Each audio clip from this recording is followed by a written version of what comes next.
রফিক আর মিমির বিয়ের ৭ বছর পেরিয়ে গিয়েছিল। ত্রিশোর্ধ্ব রফিক তার রূপবতী স্ত্রী মিমিকে তার বৃদ্ধ বাবা আকবর সাহেবের কাছে রেখে বিদেশে পাড়ি জমিয়েছিল আরও অর্থ উপার্জনের আশায়। মিমির বয়স ২৫। তার সৌন্দর্য ছিল মন্ত্রমুগ্ধ করার মতো। টানা টানা গভীর চোখের চাহনি, চাঁদের মতো মুখ আর মন ছুঁয়ে যাওয়া হাসিতে সে সহজেই সবার মন জয় করে নিত। রফিকের মা বহু বছর আগেই মারা গিয়েছিলেন, আর বাবা আকবর সাহেব সত্তরোর্ধ্ব একাকী জীবন কাটাচ্ছিলেন। তার জীবনে সুখের কোনো চিহ্নই ছিল না। বিষণ্ণতার ছায়া তার মুখে স্পষ্ট, আর হৃদয়ে বহু বছরের একাকিত্বের ভার জমাট বেঁধেছিল। রফিক যখন বিদেশ যাচ্ছিল, বাবাকে বলেছিল, বাবা, মিমির খেয়াল রেখো। আকবর সাহেব মাথা নেড়েছিলেন, কিন্তু তার মনে এক অদ্ভুত অস্থিরতা ছিল, যা তিনি নিজেও পুরোপুরি বুঝতে পারছিলেন না। একদিন গোধূলি লগ্নে যখন সূর্য অস্ত যাচ্ছিল আর আকাশ সোনালি রঙে রাঙা হয়ে উঠছিল, মিমি তার শ্বশুর আকবর সাহেবের জন্য রাতের খাবার নিয়ে তার ঘরে গেল। ঘরটি ছিল সাদামাটা।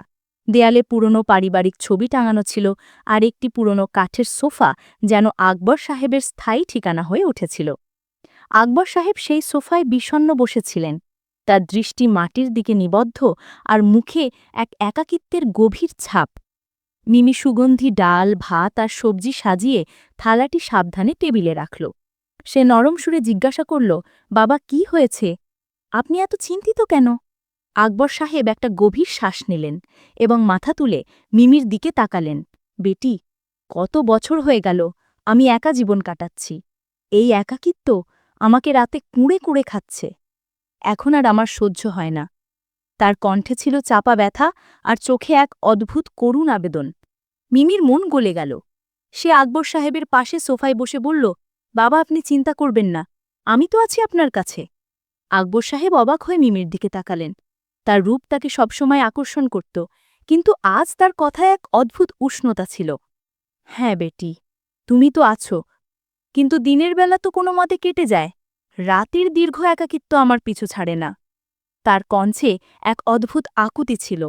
মিমি হালকা হাসির সাথে বলল, বাবা, আপনি চিন্তা করবেন না, আমি তো আছি আপনার একাকিত্বের সঙ্গী। এটা শুনে আকবর সাহেবের মুখে এক অদ্ভুত উজ্জ্বলতা ফুটে উঠল।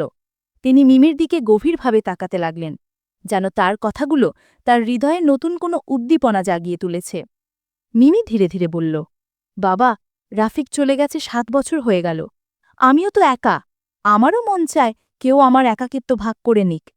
তার কণ্ঠে ছিল সততা, আর চোখে এক অদ্ভুত উজ্জ্বল আভা। আকবর সাহেবের হৃৎস্পন্দন দ্রুত হল। বহু বছর ধরে একাকী এই বৃদ্ধ লোকটি প্রথমবারের মতো কারো কথায় এত উষ্ণতা অনুভব করছিলেন। মিমি আকবর সাহেবের নীরবতা বুঝল। সে ধীরে ধীরে উঠে আকবর সাহেবের আরও কাছে এলো। বাবা, আপনি একা নন, আমরা দুজনেই একে অপরের একাকিত্ব ভাগ করে নিতে পারি। আকবর সাহেবের চোখে ছিল বিস্ময় আর ইচ্ছার এক অদ্ভুত মিশ্রণ। তিনি কিছু বলতে চেয়েছিলেন, কিন্তু শব্দ তার গলায় আটকে গেল। মিমির কথাগুলো তার হৃদয়ে এমন এক আগুন ধরিয়ে দিল, যা বহু বছর ধরে নিভেছিল। তিনি ধীরে ধীরে মিমির হাত ধরলেন এবং বললেন, বেটি, তুমি সত্যি বলছ, আমরা দুজনেই একা। মিমি হালকা মাথা নাড়ল, আর তার চোখে এক অদ্ভুত উজ্জ্বল আভা ছিল। এভাবেই তাদের দুজনের একাকিত্ব তাদের একে অপরের কাছাকাছি নিয়ে এলো। রাত গভীর হতে লাগল, আর তাদের মধ্যে এক অদ্ভুত জটিল সম্পর্ক তৈরি হতে শুরু করল। আকবর সাহেবের হৃদয়ে বহু বছরের জমে থাকা একাকিত্ব যেন গলে যাচ্ছিল, আর মিমির কথাগুলো তাকে এক নতুন জীবনের স্বপ্ন দেখাচ্ছিল। তারা দুজনেই যেন একে অপরের একাকিত্বের সঙ্গী হয়ে উঠল। কিন্তু এই সম্পর্ক কোন দিকে মন নিচ্ছিল, তার সঠিক আন্দাজ হয়তো দুজনের কেউই করতে পারছিল না। মিমি ও আকবর সাহেবের মধ্যে একাকিত্বের সম্পর্ক ক্রমেই গভীর হচ্ছিল। রাতের নিস্তব্ধতায় তাদের ফিসফিসানি, তাদের হালকা হাসি আর তাদের ঘনিষ্ঠতা ঘরের শূন্য দেয়ালগুলোকে এক অদ্ভুত উষ্ণতায় ভরে তুলেছিল। আকবর সাহেব, যিনি বহু বছর ধরে একাকিত্বের শীতল রাতে কেঁদেছেন, এখন মিমির উপস্থিতিতে এক অদ্ভুত শান্তি অনুভব করতেন। মিমি নিজেও, যে রাফিকের অনুপস্থিতিতে ৭ বছর ধরে একা ছিল, আকবর সাহেবের কথায় এক অদ্ভুত সান্ত্বনা খুঁজে পেত। দুজনেই যেন একে অপরের জন্য সেই আশ্রয় হয়ে উঠেছিল, যা তাদের বহু বছর ধরে প্রয়োজন ছিল। কিন্তু এই সম্পর্ক, যা নিঃস্বকী একাকিত্ব থেকে শুরু হয়েছিল, এখন একটি বিপজ্জনক মোড়ে এসে দাঁড়িয়েছিল। এক রাতে যখন মিমি ও আকবর সাহেব রাতের খাবার সেরে বসে গল্প করছিল, মিমি আকবর সাহেবকে বলল, বাবা, আপনি কি কখনো ভেবেছেন যে জীবনে আবার ভালোবাসা ফিরে আসতে পারে? আকবর সাহেব এক মুহূর্তের জন্য চুপ হয়ে রইলেন। তারপর মৃদু স্বরে বললেন, বেটি, আমার এই বয়সে ভালোবাসার কথা ভাবাটা অদ্ভুত লাগে, কিন্তু তোমার কথাগুলো আমাকে এটা ভাবতে বাধ্য করেছে। মিমি হেসে তার দিকে তাকালো এবং বলল, বাবা, ভালোবাসার কোনো বয়স হয় না। তার কণ্ঠে এক অদ্ভুত উষ্ণতা ছিল এবং আকবর সাহেবের হৃদয়ে এক শিহরণ খেলে গেল। সময় গড়িয়ে চলল, আর দুজনের মধ্যে ঘনিষ্ঠতা বেড়েই চলল। আকবর সাহেব, যিনি একসময় তার জীবন নিয়ে উদাসীন ছিলেন, এখন মিমির প্রতিটি কথা, প্রতিটি হাসিতে বাঁচার নতুন কারণ খুঁজতেন। মিমিও নিজেও এই অদ্ভুত সম্পর্কে গভীরভাবে জড়িয়ে যাচ্ছিল। কিন্তু এই সম্পর্কের বাস্তবতা দুজনের জন্যই এক গভীর বিভ্রান্তি ছিল। তারা জানত যে এই সম্পর্ক সমাজের চোখে ভুল, কিন্তু একাকিত্বের আগুন তাদের হৃদয়কে এতটাই আঁকড়ে ধরেছিল যে তারা তা থামাতে পারছিল না। একদিন হঠাৎ করে দরজায় মৃদু কড়া নাড়ার শব্দ হল। মিমি তখন রান্নাঘরে ছিল, আর আকবর সাহেব তার ঘরে বসেছিলেন। মিমি দরজা খুলতেই তার সামনে রাফিককে দেখতে পেল। 7 বছর পর সে কোনো পূর্ব ঘোষণা ছাড়াই বাড়িতে ফিরে এসেছিল। মিমির মুখে ছিল আনন্দ আর উদ্বেগের এক অদ্ভুত মিশ্র প্রতিক্রিয়া। রাফিক, সে এক প্রকার চিৎকারই করে উঠল এবং তাকে জড়িয়ে ধরল। কিন্তু রাফিকের মুখ ছিল ক্লান্ত, আর তার চোখে এক অদ্ভুত অস্থিরতা। সে বাড়ির ভেতরে এসে তার বাবা আকবর সাহেবকে দেখল, যিনি সোফায় বসে অবাক হয়ে তাদের দিকে তাকাচ্ছিলেন। রাফিক মিমি ও আকবর সাহেবের মধ্যে এক অদ্ভুত নীরবতা লক্ষ্য করল। সে কিছু বুঝতে পারল না, কিন্তু তার মনে এক গভীর সন্দেহ জাগল। বাবা, আপনি ঠিক আছেন তো? রাফিক জিজ্ঞাসা করল। আকবর সাহেব মাথা নেড়ে বললেন, হ্যাঁ বেটা, সব ঠিক আছে। কিন্তু তার কণ্ঠে এক অদ্ভুত দ্বিধা ছিল। মিমি দ্রুত প্রসঙ্গ পাল্টে বলল, রাফিক, তুমি বলো, এতদিন কোথায় ছিলে? রাফিক ক্লান্ত হাসির সাথে বলল, সব কিছু একবারে বলবো, কিন্তু তার আগে কিছু খেতে দাও। রাতের খাবারের সময় রাফিক লক্ষ্য করল যে মিমি ও আকবর সাহেব একে অপরের দিকে অদ্ভুত দৃষ্টিতে তাকাচ্ছে। তার সন্দেহ আরও গভীর হতে লাগল। খাবারের পর যখন মিমি রান্নাঘরে থালা বাসন ধুচ্ছিল, রাফিক তার বাবার কাছে গেল এবং জিজ্ঞাসা করল, বাবা, আমার অনুপস্থিতিতে এখানে সব ঠিক তো ছিল? আকবর সাহেব খানিকটা ঘাবড়ে গিয়ে বললেন, হ্যাঁ বেটা, সব ঠিক ছিল। মিমি আমার অনেক খেয়াল রেখেছে। কিন্তু রাফিকের চোখে সন্দেহে স্ফুলিঙ্গ জ্বলে উঠল। পরের দিন রফিক মিমির সাথে একান্তে কথা বলল। মিমি, তোমার আর বাবার মধ্যে কি চলছে? তার কণ্ঠে সন্দেহ স্পষ্ট ছিল। মিমি ঘাবড়ে গিয়ে বলল, কিছুই না রফিক, তুমি কি ভাবছ? কিন্তু তার কণ্ঠ কাঁপছিল। রফিক কিছু বলল না, কিন্তু তার হৃদয়ে এক ঝড় উঠছিল। সেদিন রাতে সে আকবর সাহেবকে কঠোর সুরে জিজ্ঞাসা করল, বাবা, তুমি আমার স্ত্রীর সাথে কি করেছ? আকবর সাহেবের মুখে লজ্জা এবং ভয় ছিল। তিনি কিছু বলতে পারলেন না। মিমি মাঝখানে এসে বলল, রফিক, তুমি ভুল বুঝছ। কিন্তু রফিকের রাগ এখন নিয়ন্ত্রণের বাইরে চলে গিয়েছিল। সে চিৎকার করে বলল, আমি সব বুঝি। তোমরা দুজনেই আমার অনুপস্থিতিতে কি করেছ তা আমি সব জানি। সেই মুহূর্তে ঘরে এক অদ্ভুত নীরবতা ছেয়ে গেল। আকবর সাহেব এবং মিমি দুজনেই লজ্জিত এবং ভীত ছিল, যখন রফিকের রাগ আকাশ ছুঁয়েছিল।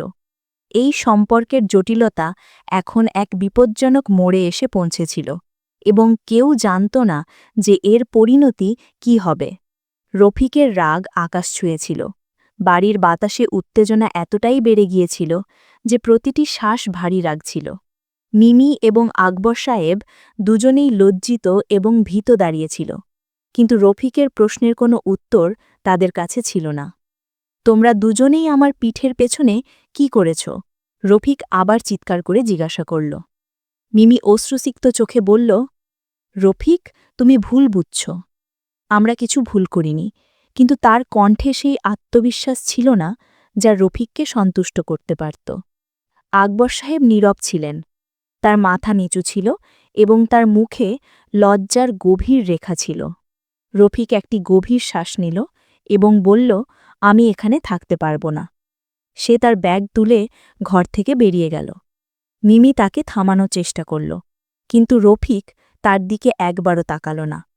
আকবর সাহেব ধীরে ধীরে বললেন, ব্যাটা, থামো। কিন্তু রফিক ঘুরে দাঁড়িয়ে রাগে বলল, বাবা, তুমি আমার ঘর নষ্ট করে দিয়েছ। সেই রাতে রফিক বাড়ি থেকে চলে গেল এবং মিমি ও আকবর সাহেব একা রয়ে গেল। কুছদিন পর আকবর সাহেব এক অদ্ভুত সিদ্ধান্ত নিলেন। তিনি বহু বছর ধরে একজন মহিলার সাথে ফোনে কথা বলতেন, যার নাম রুবিনা। রুবিনা ৪৫ বছর বয়সী ছিলেন এবং আকবর সাহেবের তার কথাগুলো মন ছুঁয়ে যেত। তিনি তাকে ভালোবাসতে শুরু করেছিলেন, অথবা হয়তো এটা একাকিত্বের আরেকটি অজুহাত ছিল। একদিন আকবর সাহেব রফিককে ডেটে বললেন, বেটা, আমি বিয়ে করতে চাই। রফিক, যে তখনও তার বাবার উপর রেগেছিল, অবাক হয়ে জিজ্ঞাসা করল, এই বয়সে বিয়ে? কোন মহিলা আপনাকে বিয়ে করবে বাবা? আকবর সাহেব আত্মবিশ্বাসের সাথে বললেন, রুবিনা, সেই মহিলা যে আমাকে ভালোবাসে। রফিক হেসে বলল, বাবা, আপনি পাগল হয়ে গেছেন।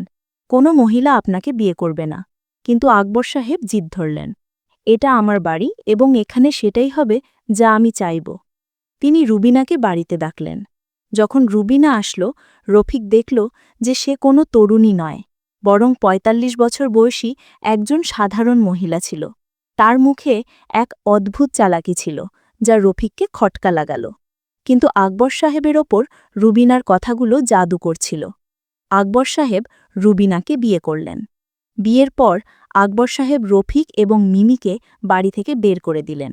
এখন এটা আমার বাড়ি এবং রুবিনা আমার স্ত্রী। তোমরা দুজনেই এখানে থাকতে পারবে না। রফিক এবং মিমি, যারা ইতিমধ্যেই তাদের সম্পর্কের জটিলতায় জড়িয়ে পড়েছিল, চুপচাপ বাড়ি ছেড়ে চলে গেল।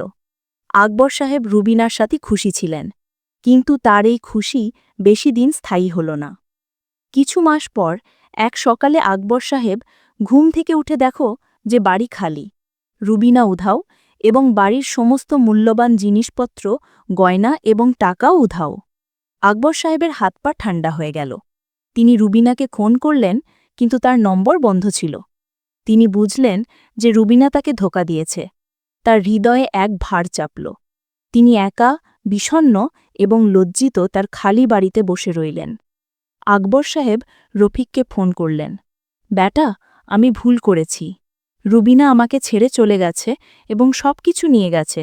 রফিক, যে এখন মিমির সাথে একটা ছোট ভাড়া বাড়িতে থাকত, চুপ রইল। তার হৃদয়ে তার বাবার জন্য রাগ তখনও ছিল, কিন্তু তার আকবর সাহেবের অবস্থার জন্য করুণাও হল।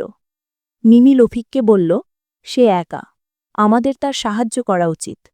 কিন্তু রফিক কঠোর সুরে বলল, সে আমাদের বাড়ি থেকে বের করে দিয়েছিল, এখন সে নিজেই ভুগবে। আকবর সাহেব একাকিত্বে ডুবে গেলেন। তার ভুলগুলো তার কাছ থেকে সবকিছু কেড়ে নিয়েছিল। বাড়ি, যেটা একসময় মিমি এবং রফিকের হাসিতে মুখরিত ছিল, এখন এক নির্জন স্থানে পরিণত হয়েছিল।